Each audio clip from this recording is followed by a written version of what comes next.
когда человек преодолевает сложность, тем самым он себе создает свое внутреннее величие.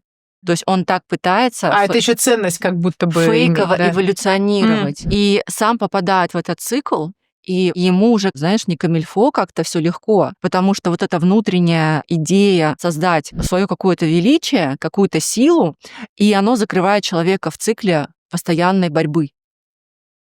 И люди такие, а как выйти?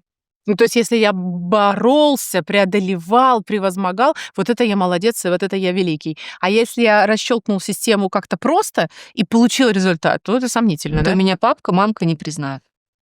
Опять возвращаемся. Ну, это же решения принятые, понимаешь, во сколько-то лет, когда мы уже обладали офигенной экспертизой по поводу мира, конечно же. Да. Да, 3-4 года ты принял себе решение, что вот я сейчас докажу. И такой уже все забыл, но бессознательно продолжает доказывать. Обалдеть.